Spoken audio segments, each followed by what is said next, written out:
down from our goal. So I grew up here, but I've been in this position for, this is my second year in this position, and I think I'm entering my fourth year at the medical center.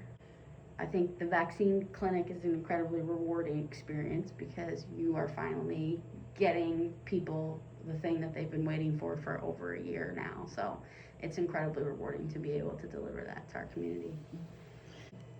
So this one is larger. That's the biggest difference, is we're trying to do more people. And so it's taken a lot more organization. It's taken a lot more phone calls. We really had to be judicious about how we're getting people on the list, how we're making sure that we're not missing anybody who might have slipped through the cracks. So we've had all these different steps of how to get to where we are today, which is feeling pretty good that we've captured as close to 100% as we can.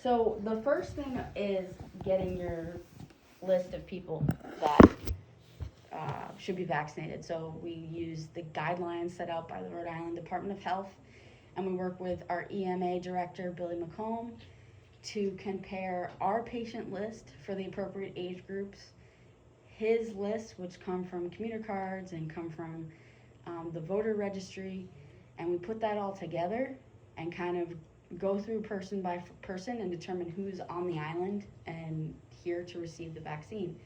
And those people everybody on that list was individually called. And then we put out an announcement after the town council meeting on Wednesday night, just letting people know what we had done, who we were vaccinating.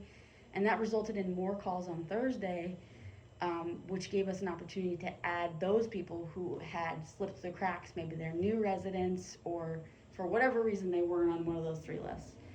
It's I think it's a thoughtful process, and we're doing our absolute best to make sure that everyone who needs this gets it. We go by age, and we're working our way on down.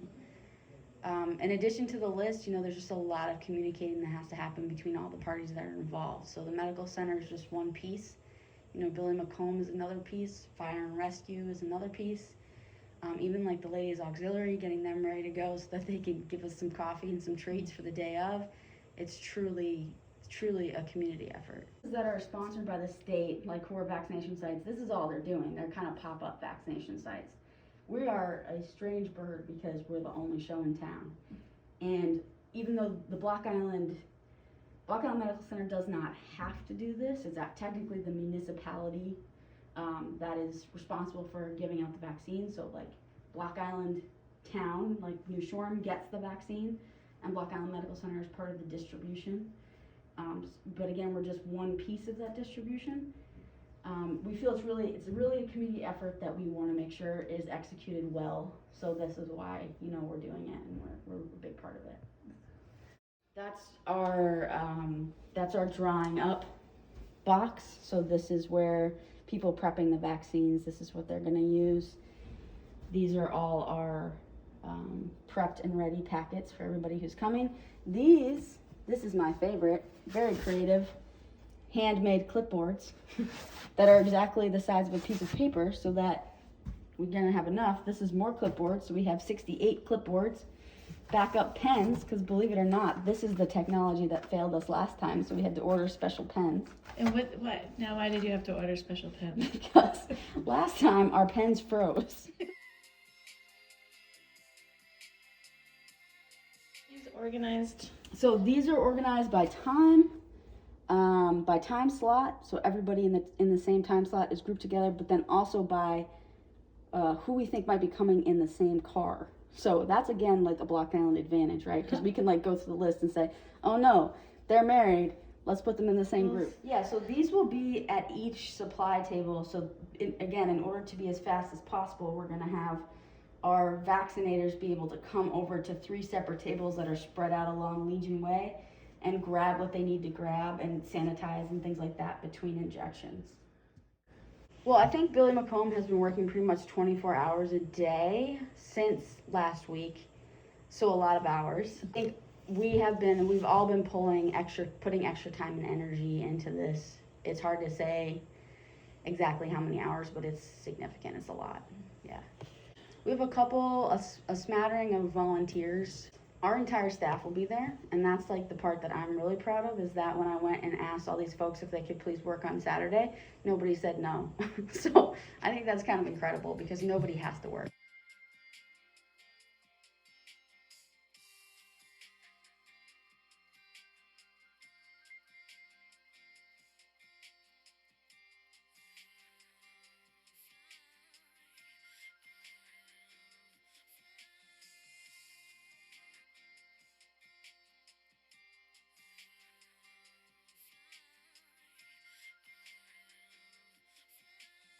I think it would be great if it hung out around 30 degrees.